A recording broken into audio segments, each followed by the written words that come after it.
Hello dear students. आज हम आपसे बात करने वाले हैं पार्टीशन वैल्यू के पार्ट 2 की। हमारे पिछले वीडियो में पार्टीशन वैल्यूज़ पर हमने कंसेप्चुअली बात की थी, कौन कौन सी पार्टीशन वैल्यूज़ होती हैं और किस तरह से उनके फॉर्मूलेज होते हैं। इसे पढ़ने के लिए, इसे एक बार समझने के लिए आप हमारे डिस्क्रिप्शन बॉक्स में इसका लिंक देख सकते हैं। उसे अच्छे से पढ़िए, समझिए, उसके बाद ही आज हमारे इस वीडियो पर चलते हैं, जो कि है पार्टीशन वैल्यूज़ का कैलकुलेशन किस तरह से किया जाएगा, specially in individual series. So guys, individual series में इन्हें कैलकुलेट करने के लिए मैंने आज आपको लाइव करके दिखाया है। उस वीडियो को मैंने रिकॉर्ड किया है, तो हमारी इस वीडियो को एंड तक ज़रूर देखें। आपको क्वेश्चन को मैं करके बताऊंगी कि किस तरह से पार्टीशन वैल्यूज़ कैलकुलेट की जाती है इंडिविजुअल सीरीज़ में। तो गाइज चलते हैं आज की ई क्लास में। This is doctor Vinita Arora और स्वागत है आपका डॉक्टर विनीता अरोड़ा की क्लास में। सबसे पहले स्टूडेंट्स हम बात करते हैं calculation of partition values in individual series. देखिए, इसमें बात करें तो मैं एक क्वेश्चन आपके सामने रखती हूँ। Calculate first quartile, third quartile, quantile third यानी तीसरा पंचमक, पांचवा अष्टमक, इसी तरह से सातवां दशमक और 30वां शतमक यानी 30th percentile from the following data. Data आपको गिवन है। यहाँ पर जो डेटा गिवन है 100, 120, 140, 160 एंड सो ऑन, ये आपको असेंडिंग ऑर्डर में ही गिवन है। सो गाइज, पहले यदि मीडियन और पार्टीशन वैल्यू से रिलेटेड क्वेश्चन आप सॉल्व करते हैं तो पहले ये दिमाग में रखिए कि हमें इसे असेंडिंग ऑर्डर में अरेंज करना है। मैंने इस क्वेश्चन को ऑलरेडी असेंडिंग ऑर्डर में ही दिया है। तो देखिए, हम केवल इन आइटम्स के नंबर को हम पुट कर लेते हैं ताकि जब हम क्वेश्चन को सॉल्व करेंगे तो वो इजी हो जाएगा। तो देखिए, यदि हम सबसे पहले देखें 100 को हम 1, 2, 3, 4, 5, 6, 7 एंड सो ऑन। इससे गाइस फ़ायदा ये होगा कि जब भी हमें पार्टीशन वैल्यू कैलकुलेट करते समय आवश्यकता होगी कि कौन से नंबर का आइटम उठाना है, तो हम ऑलरेडी नंबर दे चुके हैं। तो गाइस, इस तरह से हमें पता चल गया कि n इज़ इक्वल टू 15 है हमारे पास। और अब एक एक वैल्यू को हम कैलकुलेट करते हैं। देखिएगा किस तरह से।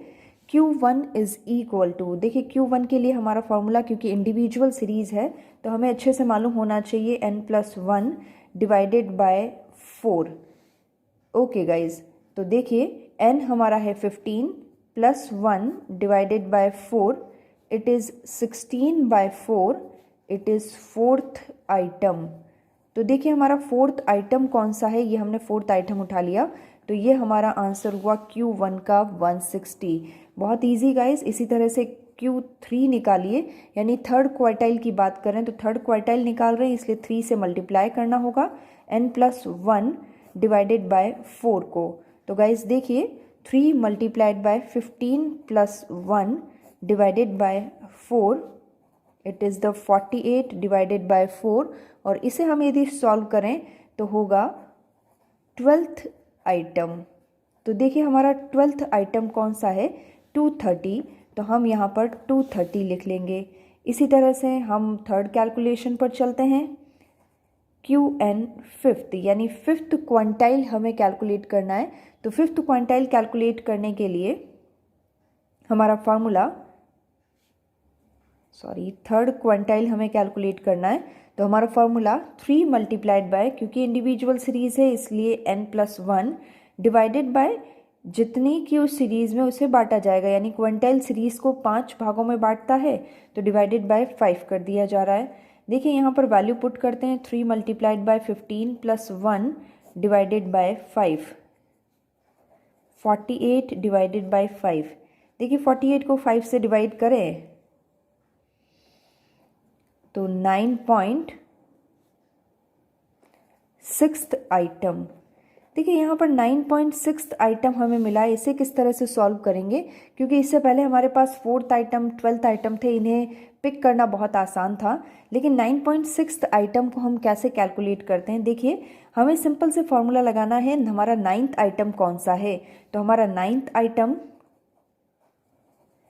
ये हमारा 189 प्लस, क्योंकि अब हमारे पास 0.6 और बाकी है तो 0.6, और ये 0.6 किसका निकाला जाएगा, क्योंकि 9th आइटम तो हम ले चुके हैं। तो अब हमारा जो 0.6 होगा वो 10th और 9th आइटम के डिफरेंस का होगा। तो 10th item minus 9th item, तो देखिए प्लस 0.6, हमारा 10th आइटम है 194 और 9th आइटम है 189। तो यहाँ पर 5 हमें मिला है। 194 minus 189 it is equal to 5। 5 को 0.6 से मल्टीप्लाई करें, अपना कैलकुलेटर आप साथ रख लें या हम इन जनरल मल्टीप्लाई करके देखें तो वो 3 आता है गाइज। तो अब हमारा जो आंसर होगा 189 प्लस 3 192 होगा गाइज। यानी यदि हमें थर्ड क्वांटाइल चाहिए तो थर्ड क्वांटाइल के लिए हमें आंसर मिलेगा 192। तो गाइज इसको आप ध्यान रखिएगा, जब भी हमारा पॉइंट में या दशमलव में आइटम आता है तो उसे इस तरह से सॉल्व किया जाएगा। देखिए आगे और बात करते हैं। हमारा नेक्स्ट है O5 कैलकुलेट करना। O5 कैलकुलेट करना है तो हमें 5 को मल्टीप्लाई करना होगा n+1 से और डिवाइडेड बाय जितने की हम सीरीज़ को बांटेंगे। हमें ऑक्टाइल कैलकुलेट करना है तो ये 8 भागों में बांटता है। तो गाइज यहाँ पर देखिए 5 multiplied by 15 plus 1 divided by 8। तो देखिए यहाँ पर 80 डिवाइडेड बाय 8, 10th आइटम देखिए कोई पॉइंट में नहीं है तो सिंपली 10th आइटम को पिक कर लीजिए और ये हुआ हमारा 194 इसका आंसर। नाउ आगे चलते हैं। D7 हमें कैलकुलेट करना है। D7 कैलकुलेट करने के लिए वही 7th से मल्टीप्लाई किया जाएगा n+1 को और डिवाइडेड बाय, क्योंकि डी साइल कैलकुलेट करना और डी साइल हम पूरी सीरीज़ को 10 भागों में बांटता है तो यहाँ पर डिवाइडेड बाय 10 कर दिया जाएगा। तो डिवाइडेड बाय 10 करने के बाद देखिए हमारा क्या वैल्यू निकलता है 7। 15 plus 1 divided by 10, 16 multiplied by 7,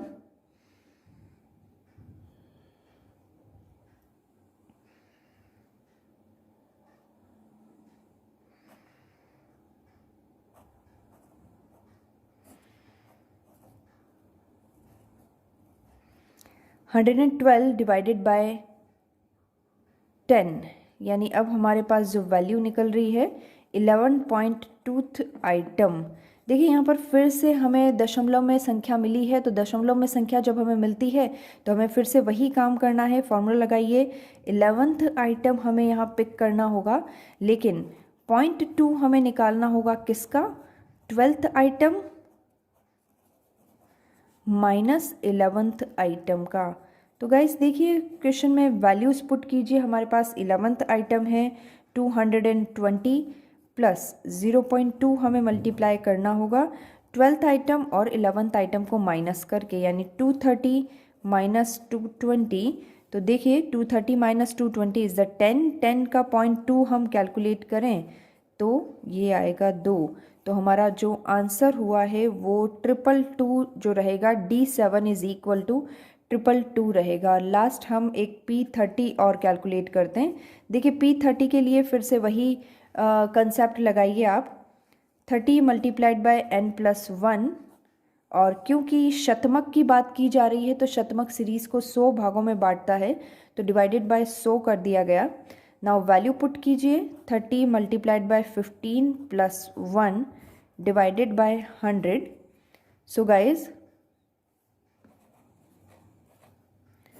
480 divided by 100, divide करने के बाद हमें मिलेगा 4.8 आइटम।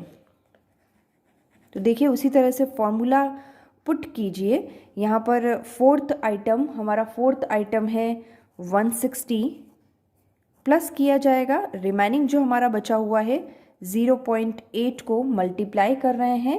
अब क्या लेंगे हम फॉर्मूले में, 5th item minus 4th item. देखिए 5th आइटम है हमारा 170 माइनस 160, तो इस तरह से 10 मल्टीप्लाई बाय 0.8, तो हमारी वैल्यू जो रहेगी 160 प्लस 8, क्योंकि 0.8 को 10 से मल्टीप्लाई करें तो हमें 8 मिलता है। तो फाइनली हमारा जो आंसर रहेगा वो P30 का 168 रहेगा। तो गाइज इस तरह से कंप्लीट कैलकुलेशन की जाती है इंडिविजुअल सीरीज़ में। Finally guys thank you. I hope कि आपको मेरा ये नया एक्सपेरिमेंट आपको लाइव समझाने का समझ में आया होगा, पसंद आया होगा। और यदि आपको मेरा वीडियो पसंद आया है तो इसे ज़्यादा से ज़्यादा शेयर करें और हमारे चैनल को सब्सक्राइब करना तो बिल्कुल भी ना भूलें। So guys please subscribe my channel and finally thank you so much.